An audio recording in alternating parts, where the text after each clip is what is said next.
your life changes for the better. You are taken to a faraway place called the Zartogan Caliphate. And in the Zartogan Caliphate, everyone looks like this man who you met. And no one looks like you. But you are taken to this refuge in a giant city. And this refuge is absolutely expansive. I want you to imagine these gigantic courtyards. The courtyards are the size of the Palais Royal. Like, we're talking 4 acres. And on the outside of these courtyards are buildings which house sages and teachers and labs, magical labs, huge warehouses locked and unlocked where things are kept. It is a wonderland. It is sort of like, imagine like this sort of African, Middle Eastern, Indian Hogwarts. But the architecture is like Baghdad at its height. It is a wondrous place, and it is actually called The Refuge. And you are a ward of this organization called the Sarkhanate. And the Sarkhanate, you have come to find because you are sort of an insider, is this organization across the entire east of Galadrim. And its only purpose is the study and collection of magic. And there are spies all over the world whose only job is looking for magic. And there are ways that magic can be identified.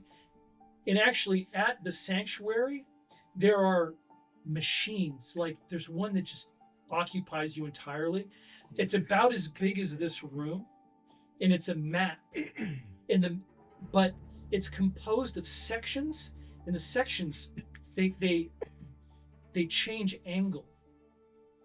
And there's these wheels underneath the table, and you're not quite sure what powers the wheels or what makes these sections go. And there's quicksilver on the table, but sometimes the quicksilver sinks through the cracks, sometimes it bleeds up, and it starts to move, and it forms lines and nexus points. And there's always sages looking out over this thing, and they're like, look, nature magic. And you're looking out, and you have just no idea what the hell they're talking about.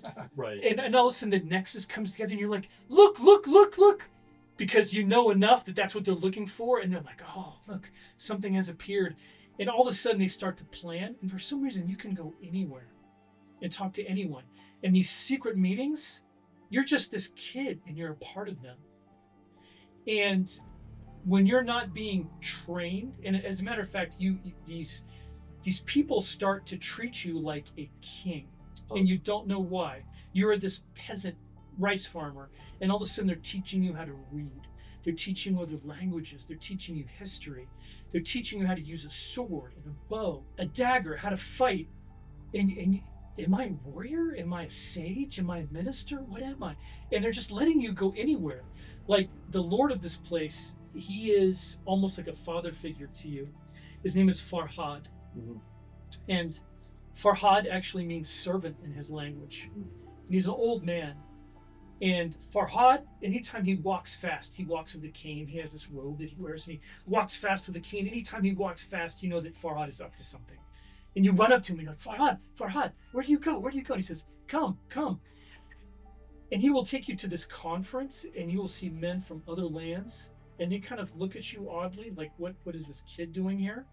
But then they'll begin to speak of other lands, like, there has been a development in the witch kingdoms.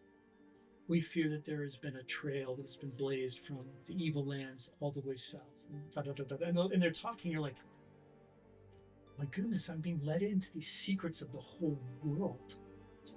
There is a strong doubt of the world, though. As a poor peasant child, I was born totally ignorant to the ways of magic, and with a deep disbelief of what I cannot see and touch. You almost feel like you are living in a dream. Okay. And because you're living in a dream, there's not really any doubt, because you don't think anything is real. Okay. Do you know what I'm saying? Right. Like, it goes beyond simple doubt, and it's like you're not in reality. You're like Alice in Wonderland, just like, well, someday I'm going to meet the caterpillar, and he's going to tell me how to get the hell out of here. but you love it, and the food that you eat is wondrous. It's like nothing you've ever had. Everything's is spiced. There's different types of bread, and you cannot believe what's going on, and you are learning things and learning about the world and learning about history and just wondering when you're going to wake up. But every once in a while in your sleep, you have nightmares about the faceless man, and you wake up and you realize that this is reality. This must be reality, and that must be a nightmare. And it's almost like, did that really happen? Am I really separated from everyone? The strangest things happen a couple of years later. You're like maybe 12 or 13, roll 20 sided. 19. The dice always know. You're brought into a room, and in the room are outlanders. And you've seen a couple people who look like this, but not many. Mm-hmm.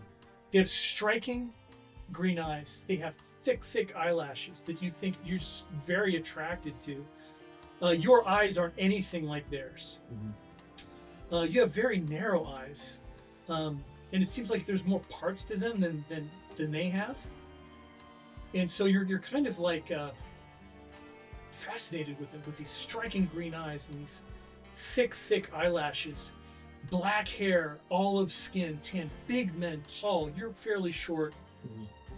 And they're just ripped with muscles and exotic clothes.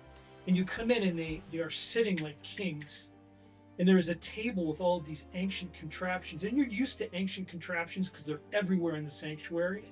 Mm-hmm. In fact, they're being brought from everywhere in the world here to the sanctuary. And sometimes they leave, but most of the time they stay. And there are exotic people who are brought in from other lands. Even kids like you, but they're like, you know, my people are of the moon. Like you'll talk to a little girl with natural red hair and green eyes, pale skin. You're just like, who is this? You know, who is the hell is this? My people are of the moon. We're this, they were this. And she's just like totally crazy. But then she'll do something and like leaves will like come from her fingertips. And there's all kinds of kids all around who all seem to be special and weird and strange. And you are very distrustful of them. Mm-hmm. And you're kind of a loner. Mm-hmm. But anyway, you and brought I rub them the wrong way, kind of the way I rub everyone else the wrong way. They don't like me either. Yeah, they mistrust you, and they're wary of you because all of them seem to share in being abnormal in some way, Mm-hmm. and you're not. But painfully normal. You are like a rice farmer, Mm-hmm. and you are brought into these two men, and they sit you down and they look at you and they just shake their head and they. How could this be true? And you see all of this machinery on the table. And you've actually seen it before, but it's been like warehoused. But now they've taken it out and it's on this table. Mm-hmm. And they say, unfortunately, this is going to be a painful exercise for you. Why? And he takes out a knife. He says, not, and they're both fairly jovial. And he says, not extremely painful, but give me your hand. I steel myself and I give them my right hand. He says, look away. And all of a sudden he cuts your wrist. And you're like, whoa. And you look like this, and he's opened you up and you are bleeding. And he goes, and there's a bowl underneath your wrist. And he says, don't panic. And the blood is just dripping into this bowl. And he just waits and waits and waits, and you kind of get a little sick. But for some reason, you trust these two guys. And then he puts his hand over your wrist, and you see blood kind of drip out. And then he goes like this. And for some reason, the pressure healed the wound. And you've seen that before. Like if you've had little cuts and you put pressure on it, it stops bleeding. He opened you up and did the same thing. And you're like, oh, I had no idea that would work with such a big wound. And you're like, well, that's interesting. And then he takes the blood and starts pouring it into little glass vials and beakers and putting it in the machinery. And you're kind of looking over and everything's kind of whirring and images are popping up on these machines. And you have no idea what the hell they're for. Roll 20 sided. 7. And they're laughing. They're looking at this and they're just laughing. Immediately, the laughter puts me at a huge disease. I'm immediately visibly uncomfortable with the laughter. And you look at them, and you couldn't be more different. They have wavy hair, you have straight hair. Mhm. Both black, lustrous black hair, but one wavy, one straight. Your eyes are totally different. The shape of your face, your height, your build. You're kind of wiry and thin, and they're just yoked. Mm-hmm. You know, they look like linebackers. Mm-hmm. You look like, you're a little like Bruce Lee-ish. Okay. But they're laughing at you, and then one of them says, "You may not believe this, but you are over 3/4 our people." Who are your people? What does that mean? I'm afraid we're going to take you from your home. No. Someone's tried to do that before. I'm not going. And he laughs, fate. And he laughs and he says, "I am terribly sorry. You find that there's really no choice." Mm-hmm. And these men, they are physically much more stronger than you, and they delight in you. It's almost like you're their little brother, sort of. Mm-hmm. But you are definitely going where they're going. Okay. And you try to escape. Mm-hmm. Like, okay, I'm gonna try to escape, and all of a sudden the door opens, and one of them kind of leans over and says, "You're not going to escape." And you're like, "That's interesting." And it happens almost every time. It's like they have this sixth sense about you Mm-hmm. and what you're thinking and feeling, and you almost kind of give up. You're like, there's just no way this is gonna happen." Okay. And you go with them, and they actually take you through the city, which is just a wonder to you because you've spent your whole life in this sanctuary. You're absolutely impressed by you're in a coach, and you're just looking out the windows and just jaws dropping at the city, things you've never seen before. You can put down 5 feet of your paper, and they take you to these expansive docks, and you see this absolutely wondrous ship docked, and it is unlike anything else there. There's a million ships, most of them are small. This is a gigantic ship. Mm-hmm. And it is wondrous and carved. It's white and blue, and everyone upon it seems like these men. It seems like something the gods have brought down. And in fact, there's like crowds looking upon this ship, and they bring you upon it. Everyone roll 20-sided. 16 again. 5. 3, 20. Nice. You see two people. You see him, and you see him. I charge the cage. He looks more similar to the men that you're with. Mm-hmm. Very dark. Young. He's younger than you by a year or two. At this point, am I the oldest? I'm about 13. Everyone else is 11. Yeah, he's 11. Him, you kind of look away from because there's just something strange about him. He looks like someone, if you stare at him for too long, he would punch you in the face. He looks like just someone who's just not, his wrath is not to be incurred. But he is handsome, younger, pale. He's probably the palest person you've ever met. Handsome, black curly hair, greenish eyes, dressed like a king. Mm-hmm. And he has weapons. He looks like an adult, an 11-year-old's body. And when he looks at you, you immediately look away, like he is an adult. Mm-hmm. Him, he is quite strange as well. He is 11. He is a young man, dark, good-looking, brown eyes, brown hair, straight. But he is dressed like a peasant, just in normal clothes that you've seen before. He looks like in the same clothes that you would wear.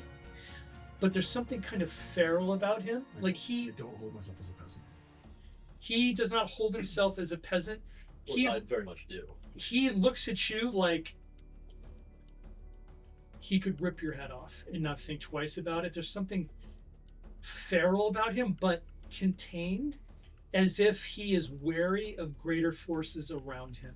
That I understand. And I feel more drawn to him significantly, obviously, than here. And when you get on board, a man steps forward, and he's a man that you all know. His name is Kier Ward. And Kier Ward is the captain of the Memori. And he steps forward and he says, "Though you all look different, all of you are brothers. I know not how this could be, but you are as closely related to us, to our people, as you possibly could be. You are Aurelians, all three of you. And although you are not pure, you are enough that you are brothers. And there are so few of us left that we wish you, we welcome you. That means that all three of you are brothers, though you look very different and are from very different places. You will meet more. You will come to find that you have more in common with us than not, though you may think you are quite different." And he looks directly at you, well 20-sided. I am different. 17. And you think that fiercely, and for some reason, it's almost like understanding comes into it. Like he knows exactly what you're thinking. My father was not under me. And he looks at you and he speaks and he says, "Our people have done much evil. Our people have done much good. There is choices that we have made that have, well, all of us have choices to make. You are young. These are choices that you will not make now, but you will, and soon. We will train you to be kings, because that is what you are. You are kings of this world." I was already a king. At the mention of king, immediately withdrawing myself. That shame and guilt from childhood bubbling up. I'm not fit for it. It reads on my face. I just remember the home they took me from, and I was already a king. Like, You were. Tigers would come to you and speak and bow their heads and say, "What is your wish?" 300-pound gorillas come to you and bow. There was animals everywhere. And then there was your crazy mother dancing, laughing, casting off magic. Your father had the charisma of an otherworldly being. But these men share that. There's something very powerful about these men that reminds you of your father, but in a different way. You feel like a space alien. Mm-hmm. And you think maybe you've made the right choice, and you like all this talk of kings and war, and you realize that maybe your vengeance and what these men will teach you, maybe they will coincide. Maybe you can have it all. And that's what you think. You could have it all. And you just see powerful tools for your own advancement and maybe brothers and allies. The boat heads out. And it's a long journey, and you get to know the people on board quite well. The captain of the boat, his name is Loris, and the name of the boat is the Evane. And there's just something different about this boat, as if it is propelled by magic. When there is no wind, it can still go. There are constant prayers and invocations to Dorgon, who is the manifestation of the ocean. And you realize that there is something different about these men. And you realize that perhaps there was more in common with these men and your upbringing than you realize. You were actually the first stop of this boat. And you were like, well, you were literally a wild animal. But they have... When I talked to them and went to these men, I learned their sense as well. Fate. Yes, you do. You quickly realize that this is a very powerful bunch of people. It would have had to have been to sunder the kingdom you just came from. But for some reason you were spared. And not only spared, but accepted. They don't treat you like a prisoner. They treat you as kin, but wayward. I don't open up to that because I still feel like I'm a prisoner. Fate. And that is exactly how it happens. It doesn't change how they appear to you, but it is understood that these very powerful people, they have corralled you and imposed a discipline on you as the weeks pass. even this boat doesn't travel very fast, and you're going literally all over the world, all over the eastern part of the world. So these voyages are taking weeks, all right? So over the weeks in this enclosed period, you get to know these people very well. A discipline is imposed. You realize you can't really get away with much, and you realize that there's a standard of behavior, and they have kind of civilized you. And you know that the penalty is not being free, and you don't like that. No. So you've decided to be free and be civilized, keeping who you are, but you are free and civilized. Roll 20-sided. Yes, it's a front deck. 3. You are the last to be picked up. Your experience is totally different. You've treated them like the nobles of the court. You understand how to function in that environment. Mm-hmm. You know how to give people respect, and you expect it in return. You start to realize what everyone's good at, and you start to learn it. And you realize that all of these people are extraordinarily powerful in a way that you didn't even know existed. They are magic. They are magic, inherently magical beings. And as a matter of fact, roll 20-sided. 15.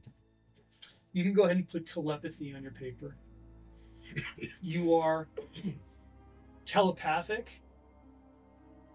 You have learned this from them, and it's an interesting skill. And not only that, but it enhances your personal charisma and your abilities, because you can read strong emotions. Like, you know that he thinks of himself as a rice farmer and an outsider. You know that his father was some sort of chaotic demon from foreign lands, yet he is still of your people.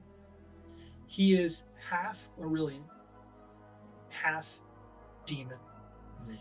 Luckily, the demon that he is a weird sort of chaotic demon from, the word comes into your brain, Vucheki Weir, a strange god, a god of hunger and drunkenness and passion. Not Akura Karatha, which is another word that pops into your brain. You are just learning so much, you can almost not make sense of it. He is not dangerous to you. He could be. He could be problematic, but the thing is that he could also be you know that these men look upon him as someone who could be just an absolutely powerful force for good. And that is a word that resonates in your brain that comes from these men. They are virtuous. They are not purely political. Everyone at your court was politics, realpolitik. No, everyone was trained from birth to be like that way, not virtuous. Virtue signaling for poor people, like when you speak from the balcony to the poor, you say one thing. Yeah. When you're amongst each other, you say another. Virtue was like a mask that you put on for poor people. These people are lords, but they are virtuous. They are good. They are motivated by it. You can feel it. You can feel that that's all they crave is virtue, goodness, path, purpose.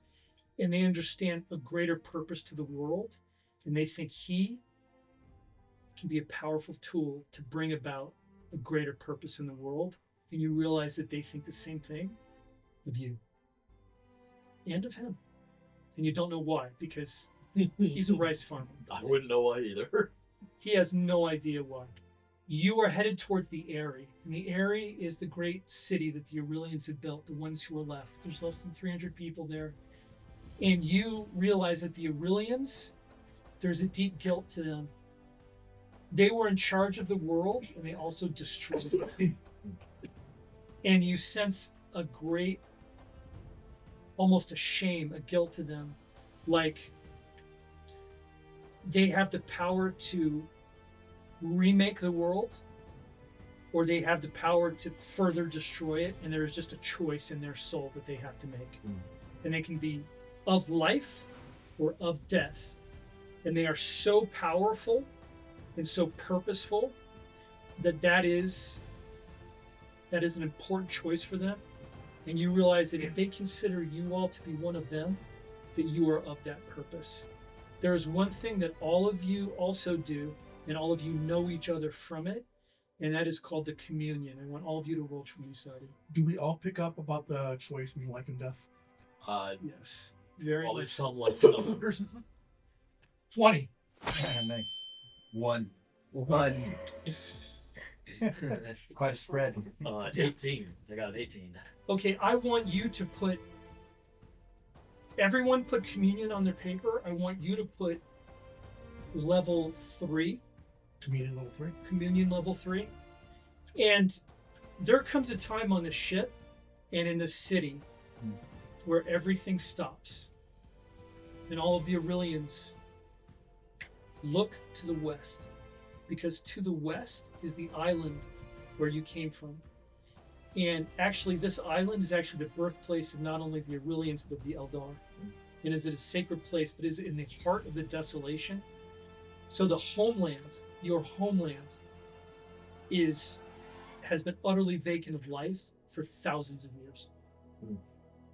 And yet you look to the west, and what that represents is your greatness and your tragedy. And when you look to the west, it's almost like, it's not almost like, it is exactly like you are in a place where all of the Aurelians are. Like you can see all of your people looking to the west. And it is a communion between all of your people, regardless of how far you are. In fact, that is how you not meet, but sense King Telemor. And King Telemor is the Lord of your people. And King Telemor is never at the Eyrie. He's always somewhere else. But every day, when you look to the west, if you can look to the west, when he can, he is there, and you sense him. And it's like you are closer to your monarch than probably any other nation on earth, even though he is always far, far away from your city and from most of you. And from him emanates good, but like a strong good. Like a warrior good. Like, So this communion skill is the act of like turning to the west and trying to get in touch with that. so With God. He's still, when you are, he's still in the city when we sense this? Or is he on the ship? no, King Telemor is far away. But you are there. It utterly annihilates you guys, because this is something totally. Yeah. How can you be in the same place as people who are not in your same place? But you feel their presence, and you almost feel them as an entity, like they emanate who they are in this place. It's a spiritual world, not a physical one, so they emanate who they are spiritually. And you feel him, and you sense darkness. Like there's a great darkness to him. And How far away are they right now from me? They're still on the boat, right? they're coming. Okay. And they are your age, and they will be training with you, and you almost sense that they sense that from you, and you don't like that because you don't like revealing yourself in that manner. I feel You just haven't a yet little made bit- your choice, but you are who you are. I feel just a little I bit don't of like it. fear as they approach. You don't like it either, but the thing is that you are actually being who you are, naturally good at it, and you Mhm. realize that you can. Oh, I want to feel them. I don't want to feel me. They only get vague feelings. Mhm. Like, I have this vague feeling, but I know that it's true, that I'm in this place with hundreds of other people, and we are communing together and looking towards the west, and this is a sacred moment. This is a religious moment that my people share. And boy, is this weird. You're in a different place. You're like, I'm in this place, yet I could turn to someone and say, what is this place? Which you do. And actually you turn to Stilicho, who is a stern, he's a good archer, and smart, good good tactician. What's his name? Stilicho. And you say, what is this place? And he tells you, this is the communion of our people. You are so good at communing that you can speak within it. Can I see any of it? Can I get visions? And Yes, you actually see everyone, and you are, and the thing is that where you are is actually the island. It is the sacred place on the island, and you are in the clearing of the sacred grove where the Eldar first came to be. And it is not where your people first came to be, it is where the Eldar first came to be, who are the first people. And you are in that grove all together, even though that grove is no more.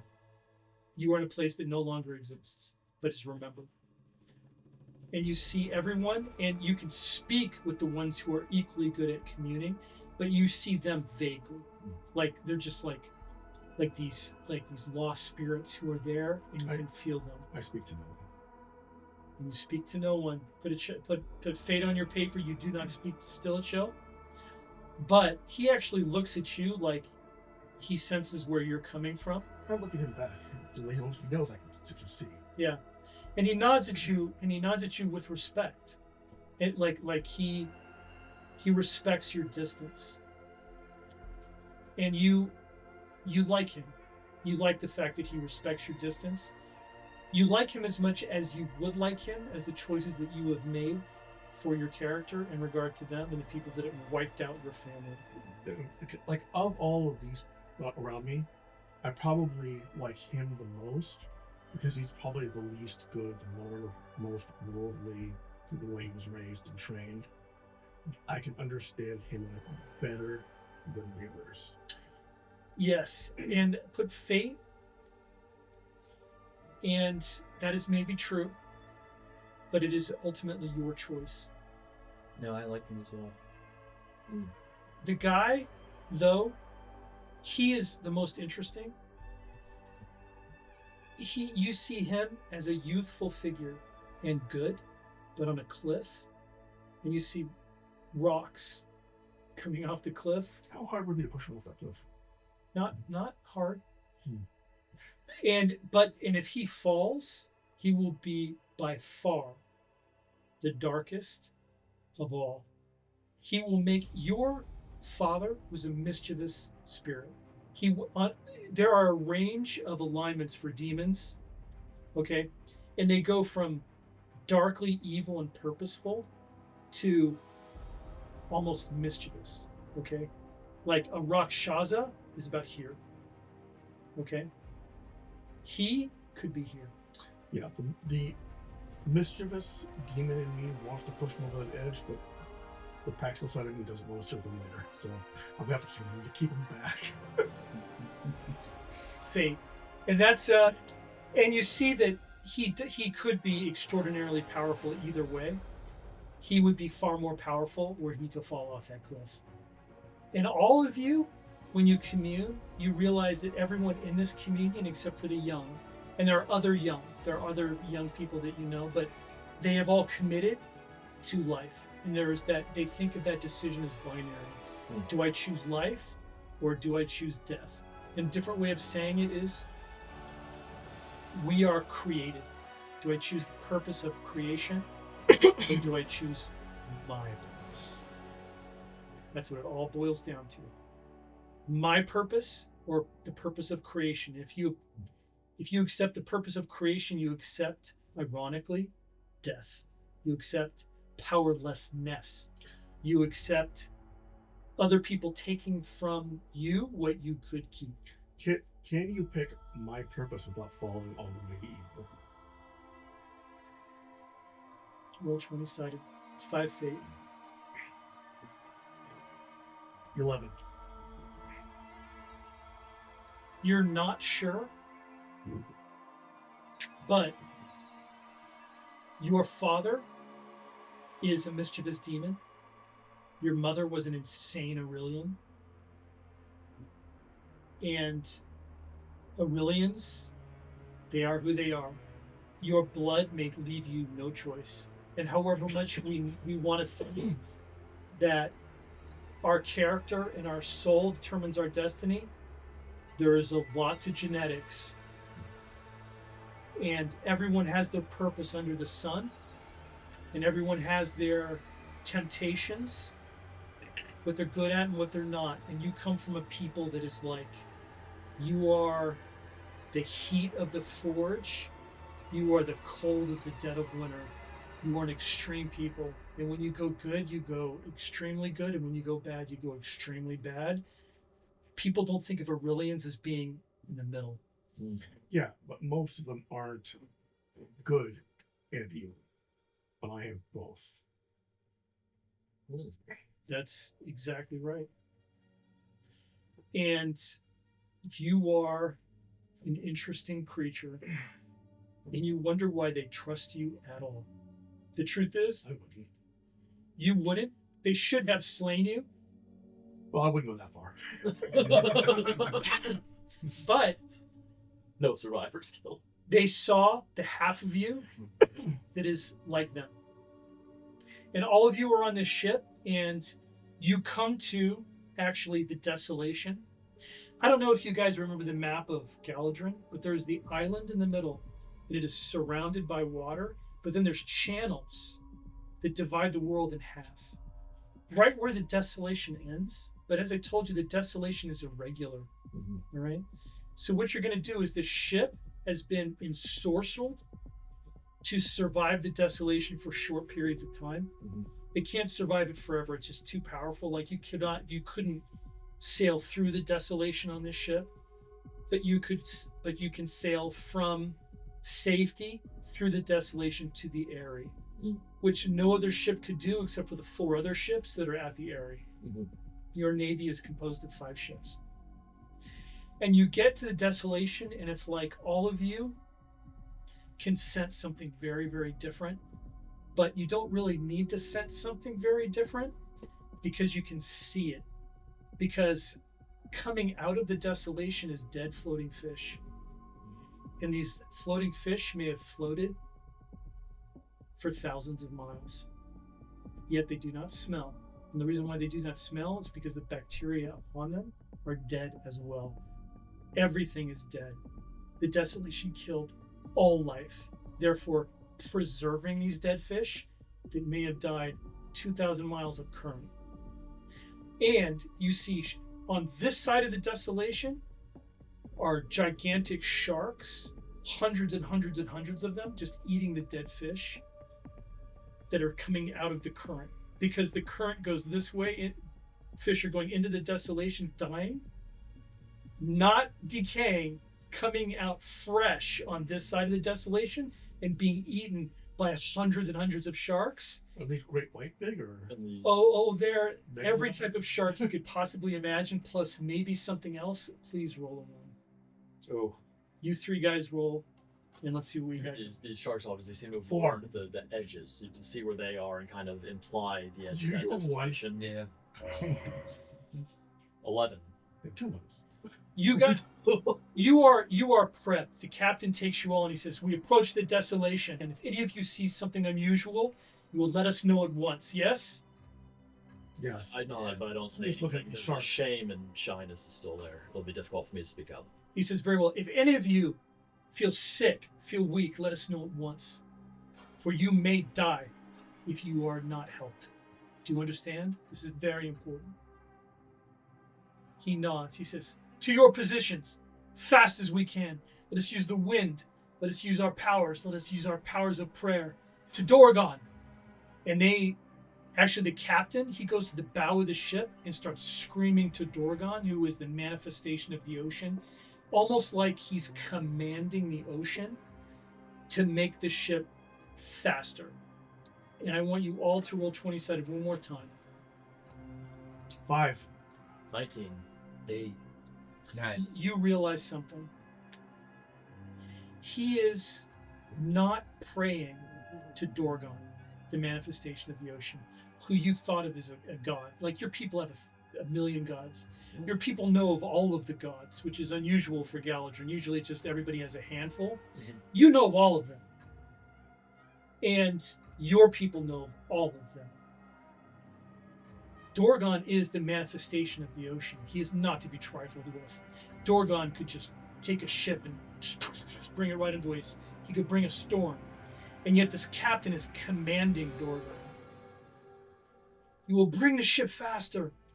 And you realize that he is doing something called dominion. I want you to put dominion on your paper.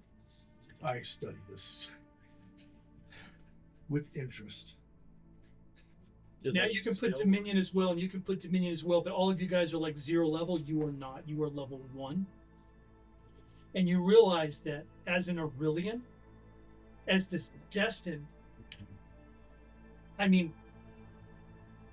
the gods The gods tailor-made your people to be the wardens of the world, and you have dominion over it.